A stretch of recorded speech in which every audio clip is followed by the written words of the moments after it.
This video is brought to you by Shaker and Spoon.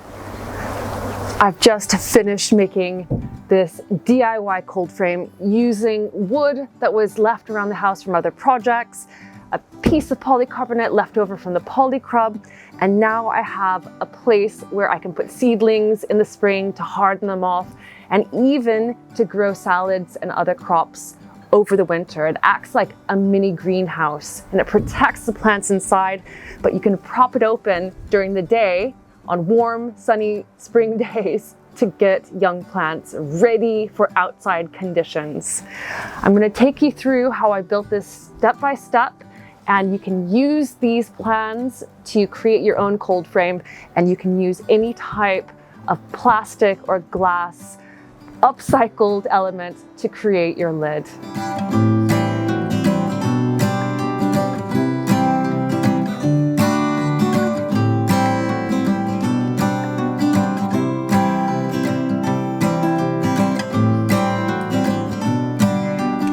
When you're building your own DIY cold frame and you're using upcycled materials like an old window or a piece of polythene roofing, then you're going to have to work around the size of that piece of material because it forms the lid, and everything you build around it needs to fit.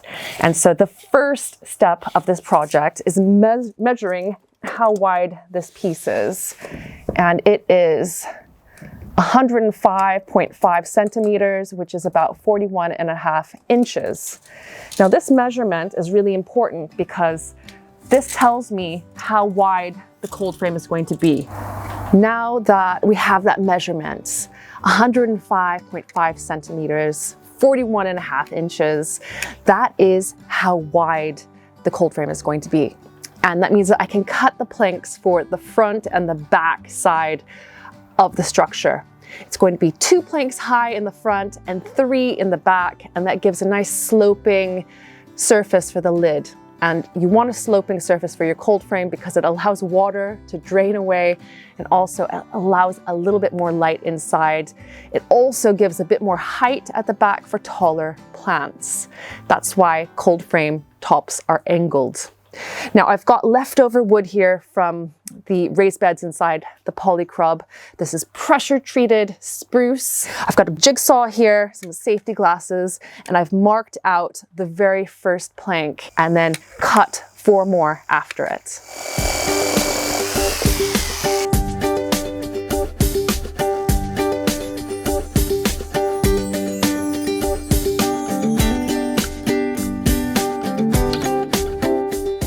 Right, so we have our 5 planks and we've cut them to length, and they are to match the width of our lid.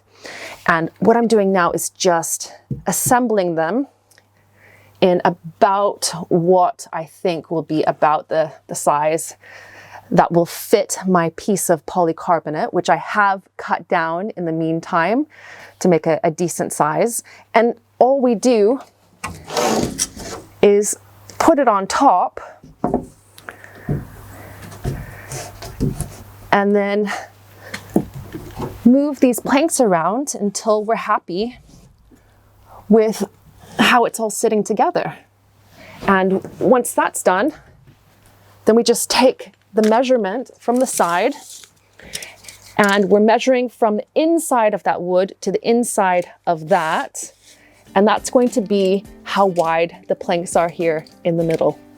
So we have 75 centimeters, which is 29.5 inches. That is how deep the cold frame is going to be. So now we need to cut some more planks.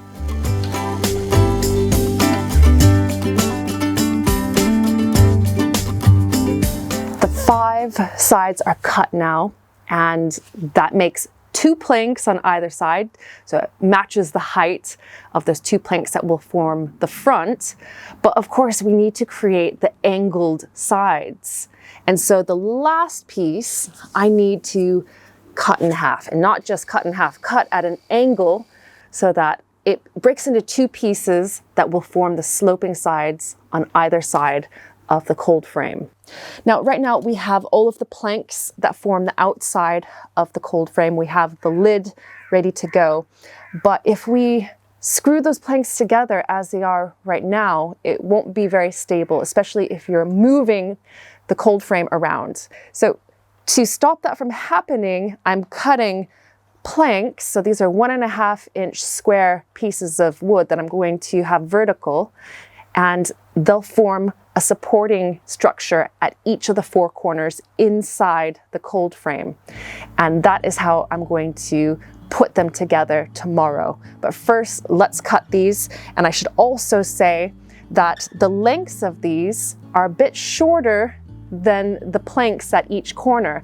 And that is especially important at the back, because if you cut these to be the same height as 3 planks, then your lid might actually touch the edge as it angles down. So make it just a little bit shorter. It doesn't need to go all the way up to the tops of the planks. Last night, after cutting all of the pieces needed to make the cold frame, I went inside to treat myself to my Shaker and Spoon monthly cocktail subscription box. Now, in each box, you get enough ingredients to make 4 of each cocktail recipe. So that's 12 delicious drinks in all. To make them, all I needed was a bottle of apple brandy. The boxes are themed around using just one type of spirit so that you don't have to spend money on any more than you need. It's a zero-waste cocktail creation approach and lets you get to know a particular type of spirit better. Now, I'm not by any means a cocktail wizard, but the recipes and clear instructions made it so simple to make craft cocktails at home. Ooh, that is good. Next, I made the rougeoise with fresh lime juice, rich cranberry syrup, and old-fashioned aromatic bitters. The box even included nutmeg to grate on the top. I love that drink so much that I made myself a second one to enjoy cozied up by the fire. I've saved the 3rd recipe, the wolf and ware, for tonight to treat myself.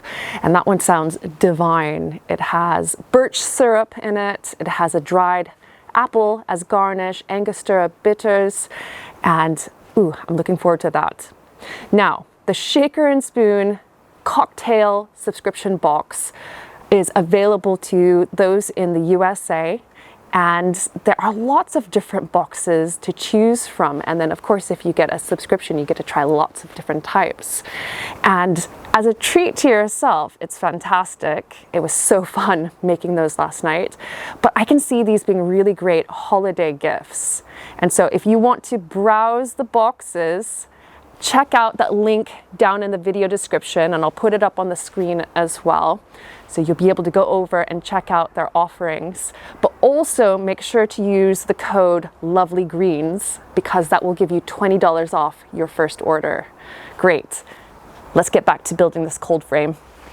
So we've got the 2 planks here for the front, the 3 planks here at the back, and then the sides are each made of 2 planks and then an angled plank.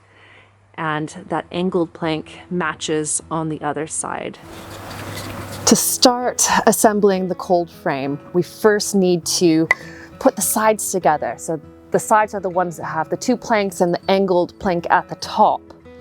And because these sit kind of inside the front and the back sides, it means that we can butt these supporting posts right up to the edge and then screw them in. And so I'm just gonna center these or line these up here on the edge, these planks, and I'll do these front ones first, these shorter ones. And because that angled bit is so tiny at the top, you're not gonna screw through this and into them. We'll come back to that later. This first post is in now, and the back one needs to go in. And when you're putting these screws in, make sure that they go through every single plank to hold it firm. What we have now are the sides. The top is still a bit loose because it's not screwed in on this side. But what we can do is pop another screw in just here to hold it. And that will make it sturdy and won't fall apart. With the 2 sides completed and working on a level surface, it's easy now. All you need to do is attach the front and the back planks to the side pieces, and they butt up right in front, just like so. Next, what you'll want to do is drive screws through each of the front-facing and back-facing planks, and you'll want to connect them to the side pieces. And then once all of those are in, you'll also want to drive screws through those vertical posts inside and into each plank as well, and that will hold it really securely together. I've gone ahead and put some wooden battens here on the edge of the polycarbonate sheet, and that's really just to give it a little bit more weight and also something to screw the hinges onto, because we want, or I want, this to open up and close pretty easily and to hold this firmly onto the rest of the cold frame. And so now all I need to do is align these hinges so that they open the right way, screw them in, and then I'm going to attach it to the cold frame.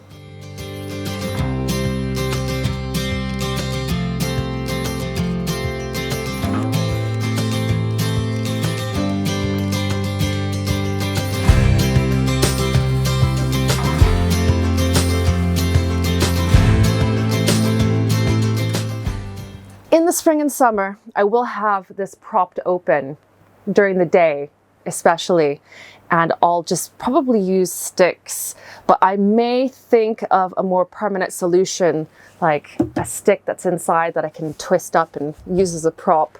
Let me know what your ideas on that are. This could be pretty much finished, but we do get heavy storms here in the winter, so the last thing I'm going to do is put latches here on the front. And this is really just to stop that lid from flying up and banging against the wall and waking us up in the night. And then I'm going to call it a day. But this is something that I think anyone with basic woodworking skills like myself can throw up in a couple of days. Pretty easy. And this is going to give such a brilliant intermediate space for seedlings going out to the garden, or you could line it with plastic, fill it with compost and soil and grow plants directly in here, or you could lift this entire thing up, bring it out to the garden and set it on the soil and grow directly that way.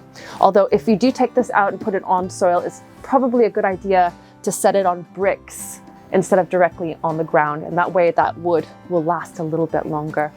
If you've got any questions about this build, do let me know as a comment down below.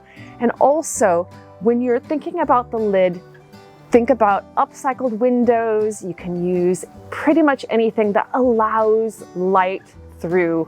And if it's double paned, all the better. It'll help to keep warmth inside as well. Lastly, before you go, do make sure to head over and check out the Shaker and Spoon subscription boxes for monthly cocktails. Fantastic gift idea, fantastic idea to treat yourself. I really enjoyed it, and I'm gonna head in a little bit and make that third recipe. And there's a link to their website just down below and also here on the screen. And if you use the code LOVELYGREENS, you'll get $20 off your first box. Really good deal. I'll see you next week for another video here on Lovely Greens. Bye for now.